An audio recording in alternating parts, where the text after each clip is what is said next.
diseñados para la eternidad. Y yo quiero iniciar esta predicación con una pregunta. ¿Cuántos de ustedes serían capaces de vender todo lo que tienen? Su casa, su moto, su bicicleta, su carro, sus muebles, su televisor, ¿qué más? La nevera, la lavadora, la licuadora, el DVD. ¿Cuántos serían capaces de vender todo lo que tienen para irse un fin de semana a Cartagena de vacaciones?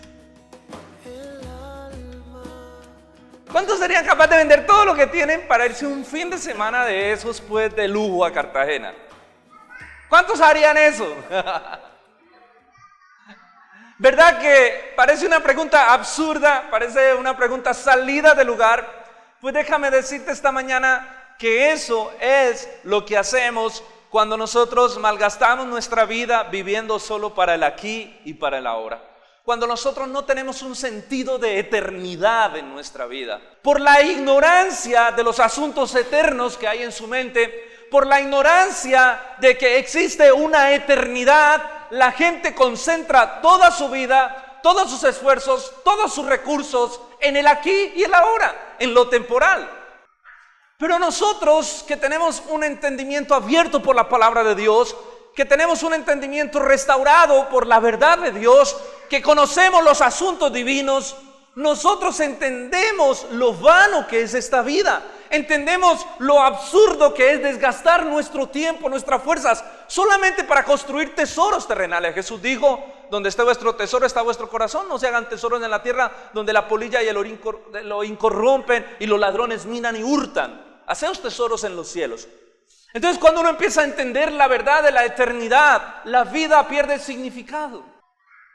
Mira, por favor busca el Salmo capítulo 90, versículo 9 y 10. Vamos a ver esta verdad de la palabra de Dios. Porque todos nuestros días declinan a causa de tu ira. ¿Qué tal esa? O sea, todos nuestros días se hacen cada vez más cortos a causa de la ira de Dios que hay por causa del pecado sobre la tierra.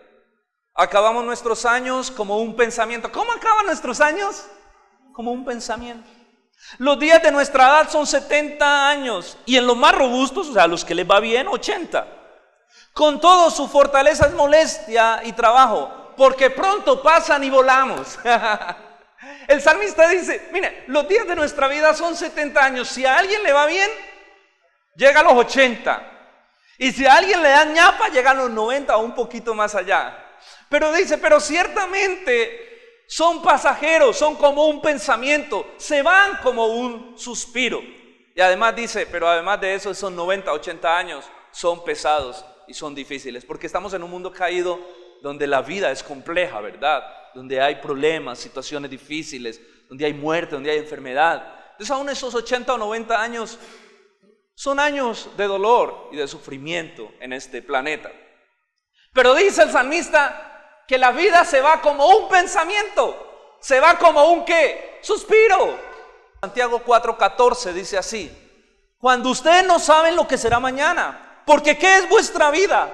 Ciertamente es neblina, dice Dios, que aparece por un poco de tiempo y luego se desvanece. La vida es neblina. ¿Cómo es la neblina? Usted ve la neblina por un poco de tiempo, pero luego se desvanece. Dice la palabra que la vida del hombre es como neblina. La palabra vanidad en el idioma original significa eso, neblina. Algo que usted ve. ¿Cuántos han visto la neblina? Usted ve la neblina por la mañana, pero usted sale 2 horas después y ya no la ve. Dice la palabra que así es la vida del hombre. ¿Y por qué? Porque la Biblia nos muestra la vida humana comparada desde la eternidad. Usted podría decir, pero es que pastor, 80 años es mucho, 90 años es mucho. Pero cuando tú comparas esos 80 años o 90 años a la luz de la eternidad, tú vas a encontrar que eso es insignificante. ¿Soy claro? ¿Qué son 80 años a la luz de lo eterno? La Biblia dice que el que ha creído en Cristo tiene vida eterna, ¿o no? ¿Y qué es vida eterna? Que va a vivir por los siglos de los siglos. Ahora, el alma del hombre es eterna. Y el alma del hombre va a vivir por los siglos de los siglos. Lo que pasa es que unos vamos a vivir si hemos creído en Cristo al lado de nuestro Señor, pero otros van a vivir por los siglos de los siglos en el infierno. Pero es eterna. hay eternidad en el alma del hombre. Entonces, si tu alma es eterna, si tú comparas la eternidad con lo temporal, tú no tienes nada. Eso es como comparar un océano con una gota de agua. Eso es como si lo temporal fuera una gotica de agua y tú la pusieras frente a un océano. Y eso que tampoco puede compararse así, porque aún el mismo océano tiene límites temporales. Es como si tú compararas un grano de arena con un desierto, pero ni siquiera eso, porque aún el desierto tiene límites. La eternidad no tiene límites, es por los siglos de los siglos. Entonces nuestra vida a la luz de la eternidad no es nada. Todo Dios lo hizo hermoso en su tiempo y ha puesto eternidad en el corazón de ellos, sin que alcance el hombre a entender la obra que ha hecho Dios desde el principio hasta el fin. Todo lo hizo hermoso y Dios ha puesto eternidad en el corazón de ellos. ¿Sabe qué dice esta palabra? Que Dios ha puesto eternidad y el hombre sabe que en el fondo de su corazón fue creado para lo eterno. ¿Soy claro? El ser humano en el fondo de su corazón sabe que fue diseñado para lo eterno, porque Dios ha puesto eternidad en el corazón. Dios puso un sentido de eternidad en el hombre. El alma del hombre tiene un sentido de eternidad. Todos tenemos, lo decía en una predicación hace poco, una frase de Jacques Pascal que decía: todos tenemos un vacío del tamaño de Dios que solo Dios puede llenar. Nada podrá llenar ese vacío, esa ausencia de Dios que hay en el alma humana, porque el alma humana fue diseñada con un sentido de eternidad. Así que lo temporal nunca podrá satisfacer lo eterno. El problema es cuando los cristianos son los que tratan de llenar ese vacío de Dios con las cosas temporales. El problema no es el mundo por la ausencia de Dios, la gente por la ausencia de Dios, ellos tratan de llenar con lo temporal el vacío eterno. El problema es cuando la iglesia, cuando usted y yo que conocemos a Cristo, tratamos de llenar nuestro vacío eterno con lo terrenal también. Pero lo que necesitamos entender es que nosotros debemos poner la mira en las cosas de arriba, y todo lo que hagamos aquí abajo debe ser para honrar lo eterno, para glorificar lo eterno. No sé si me hago entender. Entonces, si yo anhelo una carrera, es porque esa carrera va a glorificar el nombre de Dios, va a extender la palabra, va a levantar la gloria de Dios mucho más alto. Entonces, si yo estoy viendo que Dios está bendiciendo mis negocios, está bendiciendo mi trabajo, está bendiciendo mis finanzas, esos recursos es para que puedan ellos glorificar, extender el reino, exaltar a Cristo. Entonces lo temporal sirve a lo eterno. Pero hoy en día tenemos el problema de que queremos que lo eterno sirva a lo temporal, y de eso les voy a hablar ahora. Vivimos un evangelio tan egoísta, donde lo único que queremos es que Dios nos bendiga. Pero no, nosotros buscamos a Dios, concentramos nuestros esfuerzos para que Dios bendiga lo temporal, para que lo eterno sirva a lo temporal. ¿Y por qué pasa eso? Porque el problema es que de hace años para acá, particularmente desde 1800 y algo, finalizando el siglo XIX, empezando el siglo XXI, se ha levantado un movimiento humanista que ha venido alimentando la iglesia a través de todos los medios de comunicación, libros, con predicaciones que solo hablan de éxito y prosperidad. Eso nace desde 1800 para acá. La iglesia empieza a ser permeada por el humanismo.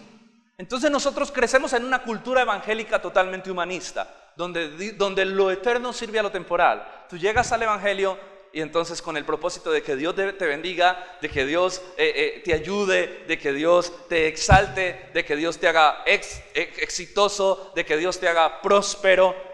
Y hemos puesto lo eterno a servir a lo temporal, por esa herejía introducida en 1800 por los padres del nuevo pensamiento, que empezó así llamándose una herejía de la metafísica que se introdujo dentro del pensamiento cristiano, y empezaron a hacer una cantidad de planteamientos acerca de cómo realmente dentro de la obra de Cristo lo que Dios busca es que tu vida tenga éxito y prosperidad.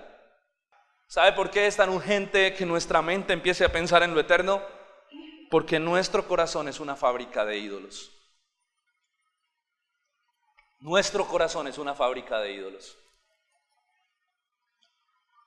Juan Calvino decía lo siguiente: nuestro corazón es una fábrica de ídolos. cuando Dios quebranta uno, ya estamos haciendo otro. Nosotros creamos un ídolo y cuando Dios viene y lo quebranta, nosotros estamos fabricando otro.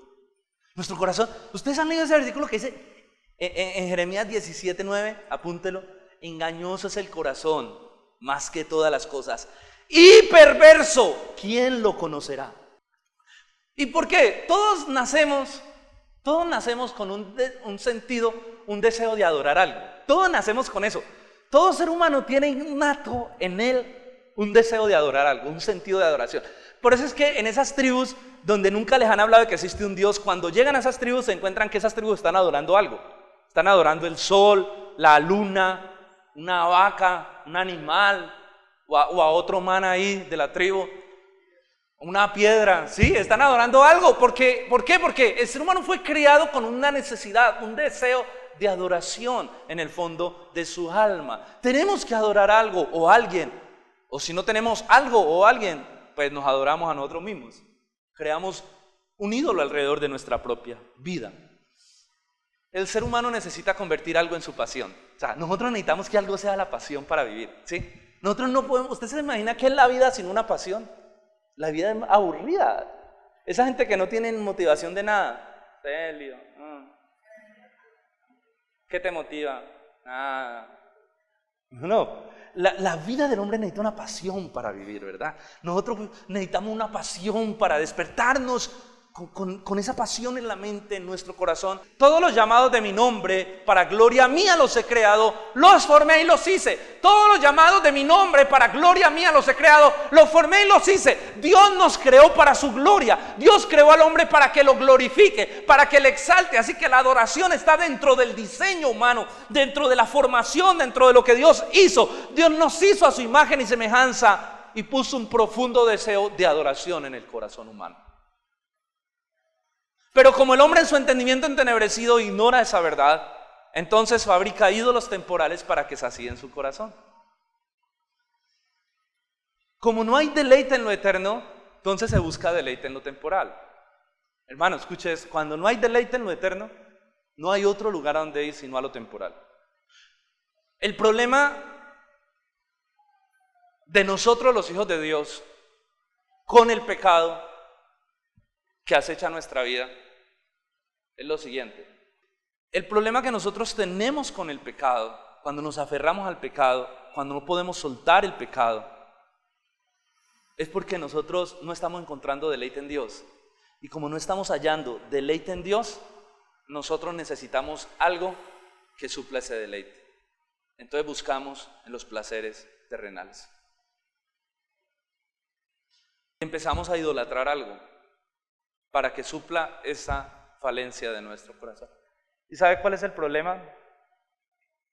El problema cuando nosotros empezamos a idolatrar algo es que primero le robamos la gloria a Dios.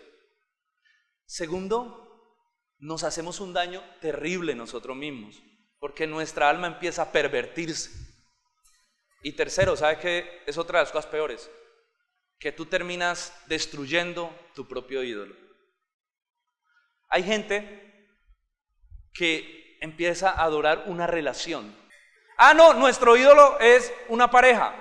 Entonces nos volvemos tan obsesivos porque ese es nuestro ídolo, porque él pueda llenar nuestro corazón, porque esa persona pueda llenar nuestras emociones, que nos volvemos controladores. ¿Dónde estás? ¿Qué estás haciendo? Porque estamos exigiendo que él llene el vacío de Dios que hay en mi corazón, y nos volvemos tan exigentes que terminamos destruyendo la relación.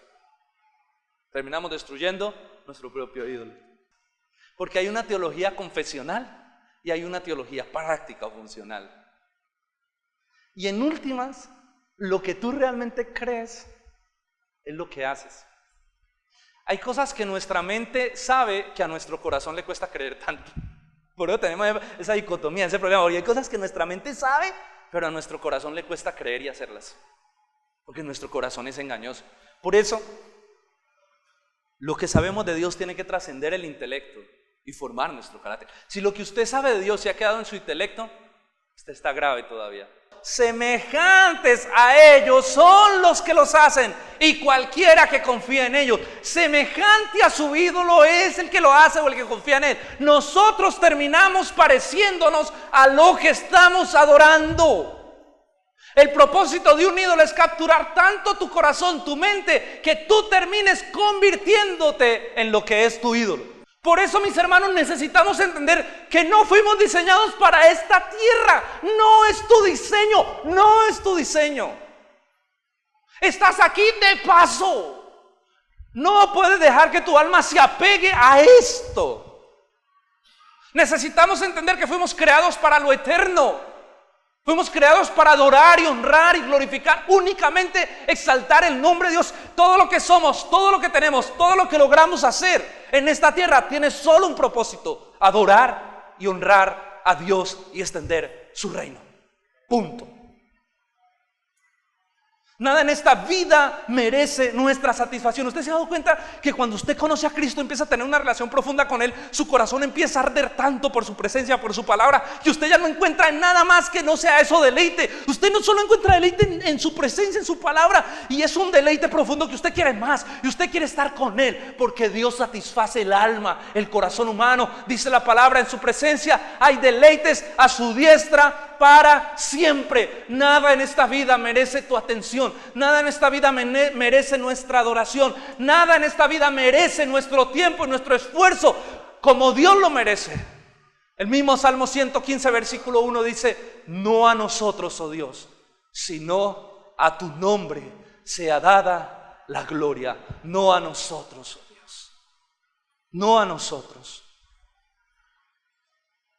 Cuando vivimos de acuerdo a esa verdad, hallamos deleite, placer, satisfacción en la presencia de nuestro Dios. Conclusión, hermanos, necesitamos vivir una vida de adoración. Y una vida de adoración es la que tiene su mente concentrada en los asuntos eternos. Necesitamos entender que estamos de paso en esta tierra, que estos son 2 días en Cartagena. No es más. Compare eso a la luz de la eternidad, no es más.